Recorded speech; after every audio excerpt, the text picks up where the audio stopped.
ಅಮೋಘ ಸಿದ್ದೇಶ್ವರರು ಅಂದರೆ ಇವರೇನೆ ಸಿದ್ಧ ಪುರುಷರು. ನಮಸ್ಕಾರ ಸ್ನೇಹಿತರೆ, ಇವತ್ತು ನಾನು ಬಿಜಾಪುರ ಜಿಲ್ಲೆಯಲ್ಲಿ ಇದ್ದೀನಿ. ಬಿಜಾಪುರದಿಂದ ಸುಮಾರು 14 ಕಿಲೋಮೀಟರ್ ದೂರದಲ್ಲಿ ಅರಕೇರಿ ಶ್ರೀ ಅಮೋಘ ಸಿದ್ದೇಶ್ವರ ಅನ್ನುವಂತಹ ದೇವಸ್ಥಾನ ಇದೆ. ದೇವಸ್ಥಾನವನ್ನು ನೋಡಲಿಕ್ಕೆ ನಾನು ಬಂದಿದ್ದೀನಿ, ನಿಮಗೂ ತೋರಿಸೋಣ ಅಂತ. ಬನ್ನಿ ನೋಡೋಣ ದೇವಸ್ಥಾನ ಹೇಗಿದೆ ಅಂತ. ನಮ್ಮ ಹಾಸನ ಮತ್ತು ಬೆಂಗಳೂರು ಭಾಗದಿಂದನೂ ಸಹ ಬಿಜಾಪುರಕ್ಕೆ ಸಾಕಷ್ಟು ರೈಲುಗಳ ವ್ಯವಸ್ಥೆ ಇದೆ. ಸೊ ನಾನು ಟ್ರೈನ್ ಮಾರ್ಗವಾಗಿ ಬಂದು ಈ ಕಡೆ ಬಂದಿರತಕ್ಕಂಥದ್ದು.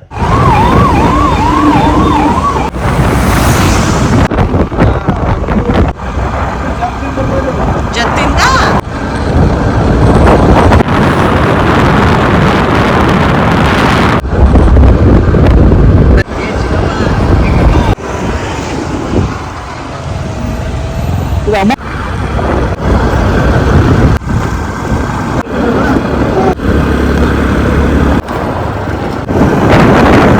ಸ್ನೇಹಿತರೆ, ಈ ರೀತಿ ಬಂದರೆ ಈ ರೀತಿ ಒಂದಿಷ್ಟು ಮೆಟ್ಟಿಲುಗಳ ವ್ಯವಸ್ಥೆಯನ್ನು ಸಹ ನಾವು ನೋಡ್ಬೋದು. ಅಲ್ಲಿ ಬೋರ್ಡ್ ಹಾಕಿದ್ದಾರೆ ನೋಡಿ, ಶ್ರೀ ಅಮೋಘ ಸಿದ್ದೇಶ್ವರ ಮಹಾದ್ವಾರ ಅಂತ ಈ ದ್ವಾರಕ್ಕೆ ಕರೀಲಾಗ್ತದೆ.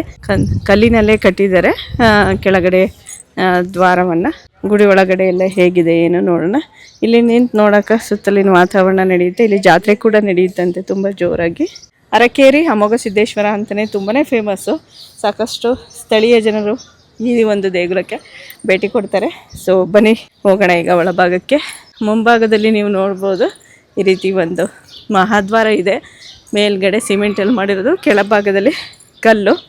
ಈ ಕಡೆ ನೋಡಿ ಯಾಳಿಯನ್ನು ತೋರಿಸಿದ್ದಾರೆ. ಇಲ್ಲಿ ಇವೆಲ್ಲ ಆನೆ ಕಲ್ಲಲ್ಲೇ ಮಾಡಿರೋದು ನೋಡಿ. ಈ ಕಡೆ ಎಲ್ಲ ಈ ರೀತಿ ಉಂಟು.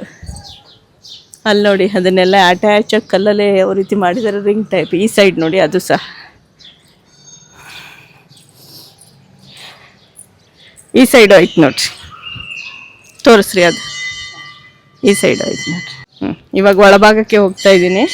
ಒಳಭಾಗಕ್ಕೆ ಹೋದರೆ ಮಂಟಪ ಸಿಗುತ್ತೆ.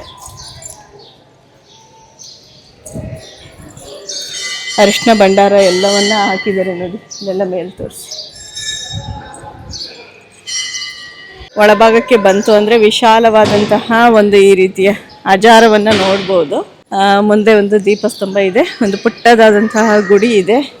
ಈ ಕಡೆ ಬಂದರೆ ನೋಡಿ ಈ ರೀತಿ ಇದೆ ದೀಪಸ್ತಂಭ. ತುಂಬಾ ಚೆನ್ನಾಗಿದೆ.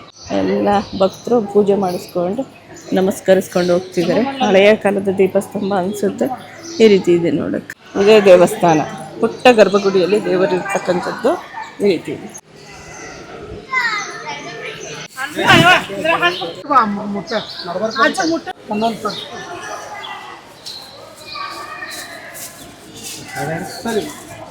ಹೊರಭಾಗದಲ್ಲಿ ನೋಡ್ಬೋದು ಪುಟ್ಟದಾದಂತಹ ಗರ್ಭಗುಡಿ ಇದೆ. ಲಲಾಟದಲ್ಲಿ ಗಣಪತಿ ಇದೆ ಮತ್ತು ಹೂಬಳ್ಳಿ ಇದೆ. ಈ ಕಡೆ ಎಲ್ಲ ನವಿಲಿನ ಬಾಯಿಂದ ಪುಟ್ಟದಾದಂತಹ ಗರ್ಭಗುಡಿ ಇದೆ. ಪಾಪ ಪೂಜೆ ಮಾಡ್ಕೊಡ್ತಿದ್ದಾರೆ. ಈಗ ಹತ್ತಿರದಿಂದ ತೋರಿಸ್ತಾ ಇದೆ.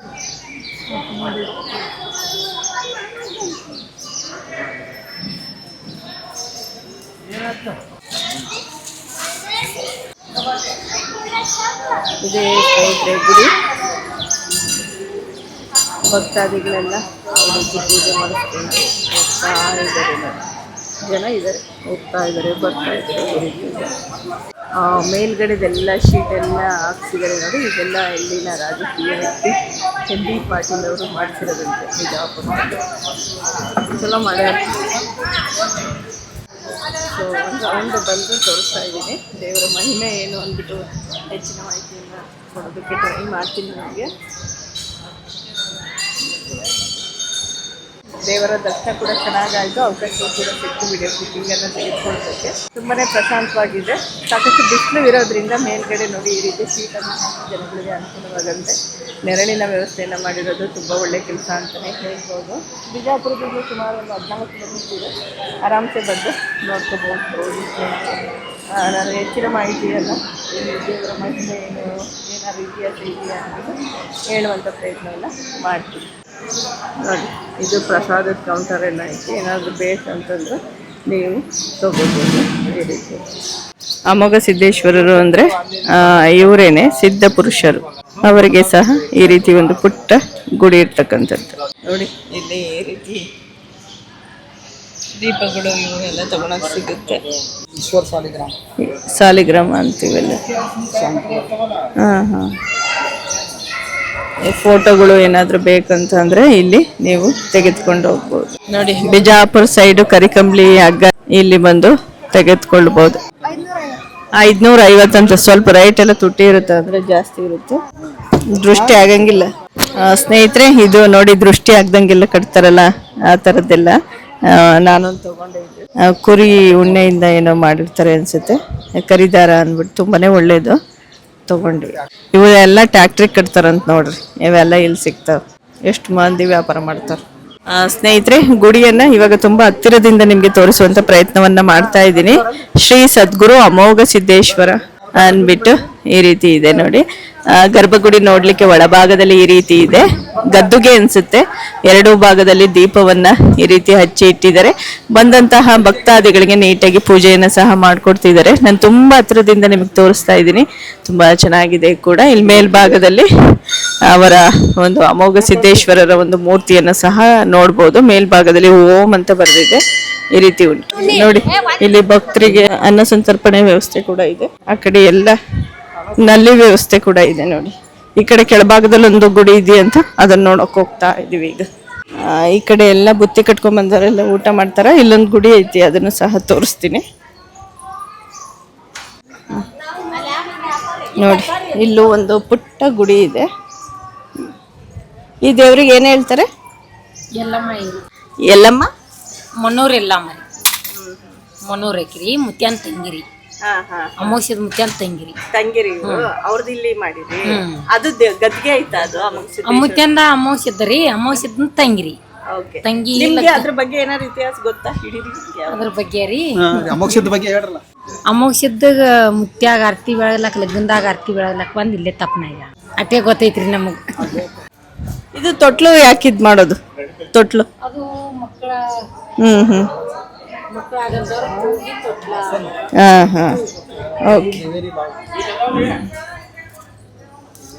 ಈ ರೀತಿ ಇದೆ ನೋಡಿ. ಅಮೋಘ ಸಿದ್ದೇಶ್ವರ ಮುತ್ತಿಯವರು ಏನಿದ್ದಾರೆ, ಅವ್ರ ತಂಗಿ ಇವರು. ಓಕೆ. ಗುಡಿ ಹೊರಭಾಗದಿಂದ ನೋಡೋದಕ್ಕೆ ಈ ರೀತಿ ಉಂಟು.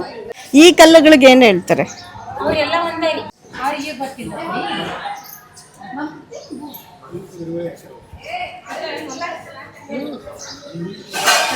ಅಲ್ಲೊಂದು ಮರ ಕೂಡ ಇದೆ ನೋಡಿ, ಹತ್ತಿ ಮರ ಕೂಡ ಇದೆ ಆ ಕಡೆ.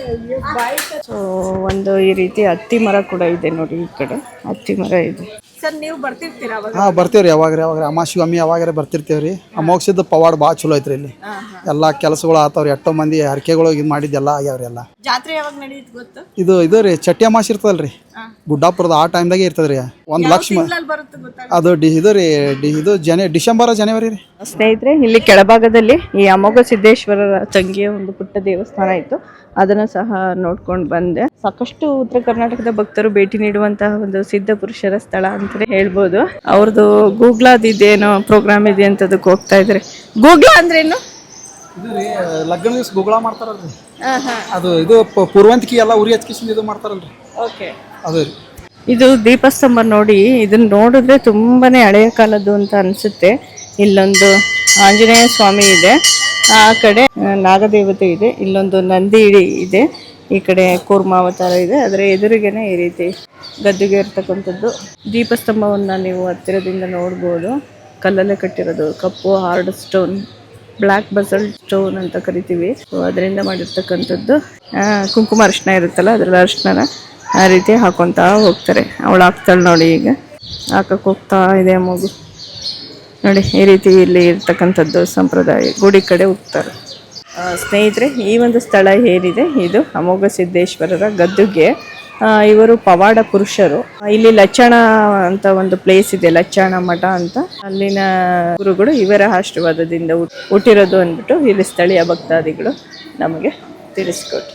ಒಂದ್ ಸ್ವಲ್ಪ ಇತಿಹಾಸ ಹೆಂಗೆ ದೇವ್ರ ಬಗ್ಗೆ ಅದು ಸ್ವಲ್ಪ ಹೇಳಿ ಅಷ್ಟೇ. ಅಂದ್ರೆ ಈಗ ಯಾರೇ ಮನೆದೈತಿ ಏನಾರ ಮಕ್ಕಳಿಲ್ಲಾರ್ದವ್ರ ಮಕ್ಕಳಾಗಿದ್ದೇವ್ರಿ, ಮತ್ತು ಬಡವ ಭಾಗ್ಯ ಬಂಚಿ ಮಕ್ಕಳು ತಗೋತ ಹಿಂಗೆ ಅವ್ರವ್ರು ಬಂದು ಏನೇನು ಬೆಡ್ಕೊಂಡ್ರಲ್ಲಿ ಎಲ್ಲ ಹಾಕ್ತಾರೆ. ಎಷ್ಟು ವರ್ಷ ಹಿಂದಿನ ದೇವಸ್ಥಾನ, ಅದ್ರ ಬಗ್ಗೆ ಗೊತ್ತಾ? ಇದು ಸುಮಾರು ಒಂದು 800 ನಾಲ್ ಐತಿ. ಇಲ್ಲಿ ಗದ್ದುಗೆನ ಇರೋದು? ಹಾಂ. ಗದಿಗೆ ಐತಿ ಅವ್ರ ಪವಾಡ ಪುರುಷರು ಒಟ್ಟಿನಲ್ಲಿ ಅವ್ರ ಗದ್ದಿಗೆ ಇಲ್ಲೇ ಆಗಿ ಹಾಂ ಗದಿಗೆ ಜಾತ್ರೆ ಯಾವಾಗ ನಡೀತು? ಚಟ್ಟಿ ಅಮಾಸೆ ಚಟ್ಟಿ ಅಮಾಸೆ ಎಷ್ಟು ದಿವಸ ನಡೀತು ಜಾತ್ರೆ? 3 ದಿವಸ ಜಾತ್ರೆ. ಸುತ್ತಮುತ್ತ ಎಲ್ಲ ಕಡೆ ಬರ್ತಾರೆ, ಕರ್ನಾಟಕ ಮಹಾರಾಷ್ಟ್ರ ಎಲ್ಲ ಹೊರಗಿಂದ ಬರ್ತಾರೆ. ದೇವಸ್ಥಾನದ ಟೈಮಿಂಗ್ಸ್ ಎಷ್ಟೊತ್ತಿಗೆ ಓಪನ್ ಇರುತ್ತೆ? ಬೆಳಗ್ಗೆ ಬೆಳಗ್ಗೆ 4:15 ಪೂಜೆ ಆಗುತ್ತೆ, ಅವಾಗ ಓಪನ್. ಸಂಜೆ ಮುಂದೆ ಸಂಜೆ ಮುಂದೆ ರಾತ್ರಿ 10 ತನಕ ಓಪನ್ ಆಗುತ್ತೆ. Full day full. ಹಾಂ ಅನ್ನ ಪ್ರಸಾದದ ವ್ಯವಸ್ಥೆನೂ ಇರುತ್ತೆ. ಹಾಂ ಇರ್ತವೆ. ದೇಗುಲ ತುಂಬಾನೇ ಚೆನ್ನಾಗಿದೆ, ಸಿಂಪಲ್ ಆಗಿದೆ. ಪವಾಡ ಪುರುಷರ ಒಂದು ಗದ್ದಿಗೆ ಅಂತಾನೆ ಹೇಳ್ಬೋದು. ನೋಡಿದೆ, ಒಂದಿಷ್ಟು ಮಾಹಿತಿಯನ್ನು ಸಿಕ್ತು. ಸೊ ನಿಮಗೆ ಈ ವಿಡಿಯೋ ಇಷ್ಟ ಆಗಿದ್ರೆ ಲೈಕ್, ಶೇರ್, ಸಬ್ಸ್ಕ್ರೈಬನ್ನು ಮಾಡೋದನ್ನು ಮರಿಬೇಡಿ. ಸಾಕಷ್ಟು ದೂರ ಬಂದು ನಮ್ಮ ಹಾಸನದಿಂದ ಬಿಜಾಪುರಕ್ಕೆ ಬಂದು ಈ ವಿಡಿಯೋನ ಮಾಡಿರ್ತಕ್ಕಂಥದ್ದು. ನಮ್ಮ ಕಡೆ ಜನಗಳಿಗೆ ಸಾಕಷ್ಟು ಈ ಥರದ್ದು ಉತ್ತರ ಕರ್ನಾಟಕದ ದೇವಸ್ಥಾನಗಳ ಬಗ್ಗೆ ಗೊತ್ತಿರಲ್ಲ. ನೀವು ಸಹ ಬಂದು ಈ ದೇಗುಲದಲ್ಲಿ ದರ್ಶನವನ್ನು ಹೋಗ್ಬೋದು. ಮಾರ್ನಿಂಗ್ ಒಂದು 4:15 ಹಂಗೆ ಟೆಂಪಲ್ ಪೂಜೆಗಳು ಹಾಗೆ ಓಪನ್ ಆಗುತ್ತಂತೆ. ನೈಟ್ 10 ಗಂಟೆವರೆಗೂ ಇರುತ್ತಂತೆ ಓಪನ್ನು. ಮತ್ತು ಇಲ್ಲಿ ಬರೋವಂಥ ಭಕ್ತಾದಿಗಳಿಗೆ ಮಧ್ಯಾಹ್ನದ ಟೈಮಲ್ಲಿ ಅನ್ನದಾನದ ವ್ಯವಸ್ಥೆ ಕೂಡ ಇದೆ. ನಾನು ನೋಡ್ದಂಗೆ ಸಾಕಷ್ಟು ಭಕ್ತರ ಸ್ಥಳೀಯರು ಬಂದು ಹೋಗ್ತಿದ್ದಾರೆ. ಸ್ನೇಹಿತರೆ, ಈ ಒಂದು ಸನ್ನಿಧಿಯ ಮತ್ತೊಂದು ವಿಶೇಷ ಏನು ಅಂತ ಅಂದರೆ, ನಾವೇನಾದರೂ ಹರಕೆ ಮಾಡಿಕೊಂಡು ಕೇಳಿದ್ರೆ ಪತ್ರೆಗಳು, ಹೂಗಳು ಅಪ್ಪಣೆ ಆಗೋದು ಅಂದರೆ ಏಳಿಕೆ ಆಗುತ್ತೆ ಅಂತ ಹೇಳ್ತೀವಿ ನೋಡಿ. ಆ ಥರನೂ ಸಹ ಇಲ್ಲಿ ಸಿದ್ಧಿ ಆಗುತ್ತಂತೆ. ಸೊ ಹಾಗಾಗಿ ಸಾಕಷ್ಟು ಭಕ್ತರು ತಮ್ಮ ಕೋರಿಕೆಗಳನ್ನು ಬೇಡ್ಕೊಂಡು ಈಡೇರಿಸ್ಕೊಂಡು, ಬೇಡಿಕೆಗಳು ಈಡೇರಿದ ನಂತರವೂ ಸಹ ದೇವರ ದರ್ಶನವನ್ನು ಮಾಡಿಕೊಂಡು ಹೋಗ್ತಾರೆ. ನಾ ಕೈ ಮುಗಿದು ಬಂದ್ಬಿಡ್ತೀನಿ ನೋಡಿ. ಈ ಕಡೆ ಒಂದು ತೊಟ್ಲು, ಇಲ್ಲಿ ನೋಡಿ, ಇದು ಅಮೋಘ ಸಿದ್ದೇಶ್ವರರ ಬಗ್ಗೆ ಒಂದು ಪುಟ್ಟದಾದಂತಹ ಒಂದು ಕಥೆ ಇದೆ ಅನ್ಸುತ್ತೆ. ಚಂದ್ರ ಸಾಲೆ ಇದೆ, ಜಾಲಗಂಟೆ ಮಠ ಇದೆ, ಅಮೋಘ ಸಿದ್ದೇಶ್ವರ ದೇವಾಲಯ ಇದೆ, ಪಲ್ಲಕ್ಕಿ ಇದೆ, ಅಮೋಘ ಸಿದ್ದೇಶ್ವರರು ಮಧ್ಯದಲ್ಲಿರೋರು, ಕೆಳಗಡೆ ಶ್ರೀ ಸಿದ್ದಪ್ಪ ಮಹಾರಾಜರು ಮತ್ತು ಬಿಲ್ಯಾನಪ್ಪ ಮಹಾರಾಜರು ಅಂತ ಅವರು ಸಹ ಸಿದ್ಧ ಪುರುಷರು ಇರಬೇಕು.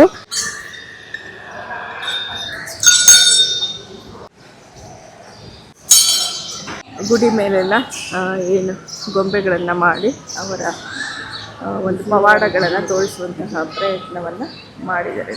ಸ್ನೇಹಿತರೆ, ಈ ಕೆಳಭಾಗದಲ್ಲಿ ಸಾಕಷ್ಟು ಅಂಗಡಿ ಮುಂಗಟ್ಟುಗಳ ವ್ಯವಸ್ಥೆ ಕೂಡ ಇದೆ. ಪೂಜೆ ಮಾಡೋಕ್ಕೆ ಏನಾದರೂ ಕಾಯಿ ಒಡಿಸೋ ಅಂಥವ್ರು ತೆಂಗಿನಕಾಯಿ ಎಲ್ಲವನ್ನು ತೆಗೆದುಕೊಂಡು ಬರ್ಬೋದು. ನಮ್ಮ ಕಡೆ ಸೌತ್ ಟೆಂಪಲ್ಸಲ್ಲಿ ಇರೋ ಹಂಗೆ ಬಾಳೆಹಣ್ಣು, ಹೂವು ಆ ಥರದ್ದೇನು ಇಲ್ಲಿ ಜಾಸ್ತಿ ಸಿಗೋದಿಲ್ಲ. ತೆಂಗಿನಕಾಯಿ, ಊದ್ಗಡ್ಡಿ ಈ ಥರ ಸಿಗುತ್ತೆ ಅನ್ಸುತ್ತೆ, ಕರ್ಪೂರ ಈ ಥರ. ಒಟ್ಟು ಬಂದೀವಿ ಮ್ಯಾಲೆ ನೋಡಿ, ಈ ರೀತಿ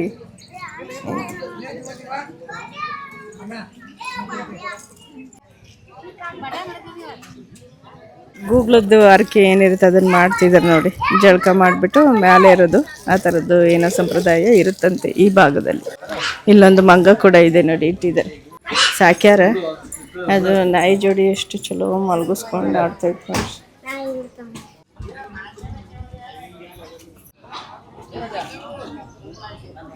ಸ್ನೇಹಿತರೆ, ಕೊನೆಯದಾಗಿ ಜಾತ್ರೆ ನಡೆಯತಕ್ಕಂತಹ ಸ್ಥಳವನ್ನು ನಾನು ನಿಮಗೆ ತೋರಿಸ್ತಾ ಇದ್ದೀನಿ. ಇವಾಗ ತೋರಿಸ್ತಾ ಇರೋದು ಇನ್ಸ್ಟಾ 360 ಕ್ಯಾಮ್ರಾದಲ್ಲಿ ಸೆರೆ ಹಿಡಿದಂತಹ ದೃಶ್ಯಾವಳಿಗಳನ್ನು ನಿಮ್ಮ ಮುಂದೆ ತೋರಿಸ್ತಾ ಇದ್ದೀನಿ.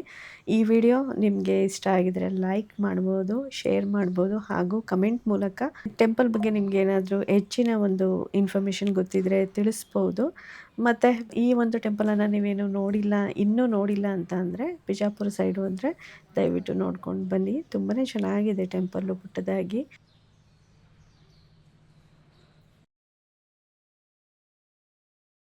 ಇಷ್ಟ ಹೇಳ್ತಾ ಮತ್ತೊಂದು ವಿಡಿಯೋದಲ್ಲಿ ಸಿಗ್ತೀನಿ. ಧನ್ಯವಾದಗಳೊಂದಿಗೆ ತ್ರಿವೇಣಿ.